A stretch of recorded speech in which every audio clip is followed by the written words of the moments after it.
intercepted. This one picked off Murphy and picked off just like that. Murphy out of bounds, his second pick of the day.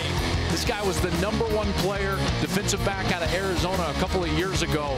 Have a day, young fella, the redshirt freshman picking off Kyle Bowler.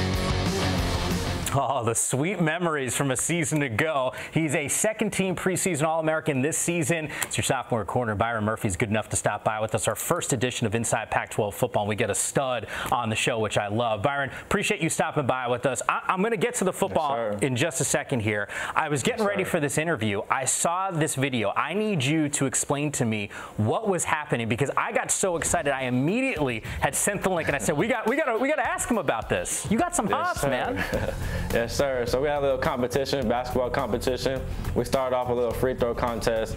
And after that, the players that was able to dunk, we just had to show off their dunk stuff. So I had to just put something on camera, show them I could dunk, that I could get up there.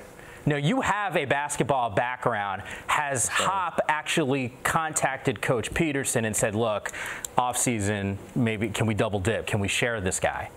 He actually hasn't contacted him, but I tried, you know me, I tried to play both sides, football and basketball. Well, obviously the football was the route I tried to take, but when I first got here, I was still deciding between playing football and basketball, talking to some of the basketball players I'm close with, asking them, hey man, let me get on the practice team, show out a little bit, come out there, play some hoops with you guys. But that was the biggest thing I asked the players on the basketball team. How close are you with some of the guys on the team?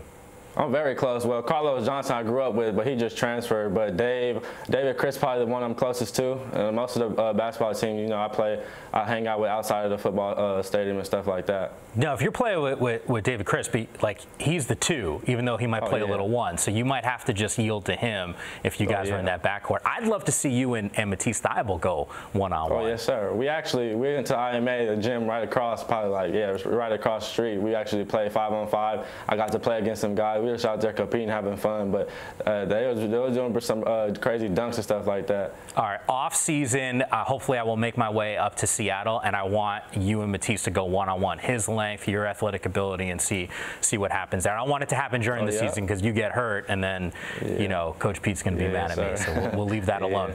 All right, I had an opportunity to see you guys a couple weeks ago in Seattle. Was able to watch your guys' practice, and I could not take my eyes off of your guys' unit. I mean, the secondary looked absolutely spectacular. Explain to me just the competitiveness that happens with guys that are Sunday players playing right now on Saturdays. Yes, sir. Well, actually, our group is very special. Our unit is very special. We all have a standard in our room. We always compete every day. Every practice, we're competing against each other. So every day, we just get each other better by competing against each other. Who could get the most picks and get that ball back? But as a unit and our young guys stepping up, that's a really big deal. And as we have seniors on our team and in our group specifically, they can just show the young guys how to take reps, practice in the film room and all that type of stuff. So our unit is real close, and we all just it's a high standard for us, so we all got to make sure we stay to that level. I remember a couple years ago being on campus, and Kevin King was there, and he was working with young freshman wide receivers. You just mentioned some of the young guys in that secondary, and you guys actually have some ballers. What's it like? And look, I mean, it's not like you're a senior out there either. How do you mentor, even at your year, some of the younger players and kind of show them the ropes? As for me, as me not being like the oldest guy in our room, I just try to do my best. As when I was a freshman, look back when I was a freshman and see all the things that, when I came here, they had a different culture here, a different type of brotherhood. So I had to come here and really just fix all the stuff that I need to fix. And really my role can show the younger guys just the stuff that I know, how long I've been here, the stuff that goes around this team, our locker room, the coaches and everything. So my biggest role to show the young guys is just come in and do the best you can, really, and just, just be yourself. Who's that young player on defense that can shine and really get some significant opportunities this year? I mean, they're all good. They're all standing out. Julius, he's standing out making plays. Don making plays. College making plays. They're all coming in making plays. So I think they're all going to be really good for us in our group. I want to ask you about week 1 and the matchup against Auburn in just a second here. But as we just showed a couple of your interceptions that you had last season, can you just take me onto the football field and what's it like for you when you're actually playing and the ball's up in the air? Like, what's going through your mind as you're trying to make a play? The biggest thing for me is go high and get the ball. So what I would do when I'm in coverage, if the ball's in the air, just go get it. Don't even try to play the receiver as a DB. Just play the ball and go get it and catch it at the highest point. Do you feel like the heart rate going, that adrenaline boost in that moment? Oh yeah, because you know the ball's coming, so you got to make sure you turn and run and get out to play the receiver. So when that ball's in the air, it's really who's going to come down with the ball. It's either you or him. So when the ball's in the air, I'm really just, my heart starts beating fast, and I just got to make that play. What's it like in practice against some of the wide receivers? If people look and point to Washington, they're saying they're one of the best teams in the country. We just want to know who that home run threat is on offense. I saw you guys working against each other in practice, which I can't even imagine the wars on a regular basis that happens between your guys' group and those wide receivers. But who are some of those guys that really can be the difference maker? In our offense, we got a lot of special guys, you know, they can all make plays. But we got Aaron that can make plays, Dre, Q. There's a lot of guys that can make plays, but those really the ones that I know when they come out in this man coverage, I just got to really be on my toes and make sure my technique is all right. So when those type of receivers like Ty, you know, big body, Aaron Fuller quick, you know, Dre fast, Q got moved. So those receivers right there can all make plays. So you just got to know when we're going against them that we got to line up and be ready.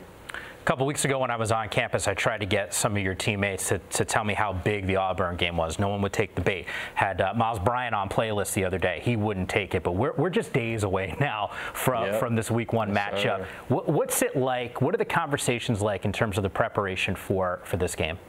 It's a big deal. So all of our defensive meetings and stuff like that are very detailed. Just going off, you know, our coaches are giving us the best stuff for the game, preparing us for the best. So this game right here, we have to be ready for it. You know, it's a big game. It's a big team that we're playing against. It's a big opener against the SEC team. It's a great team that we're playing against. So in the film room, it's really we all have to lock in and go over all the details that the coaches are giving us.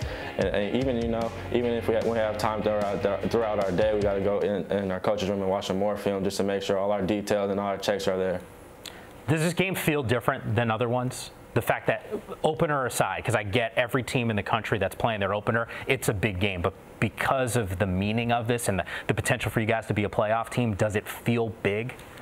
Yes, sir, definitely. This game does feel big. You know, it's our game opener, like you said, but it's against an SEC team that we know is going to bring it. They're a good team. They got good players on both sides of the ball. So as a unit, we just got to figure out how we got to get through this game. We just got to come in prepared, as our coaches are doing for us, helping us out, and we just got to come in and play our game. And just knowing this is a big game for us, and it's going to definitely see where our team is. Oh, fairly certain that everyone in the country is going to be watching this matchup because it is that significant. At least all the fans I know that are pulling for the Dogs. Byron, really wish you nothing but the best. Stay healthy this season and looking forward to seeing you on the field on Saturday. Yes, sir. Thank you. I appreciate it.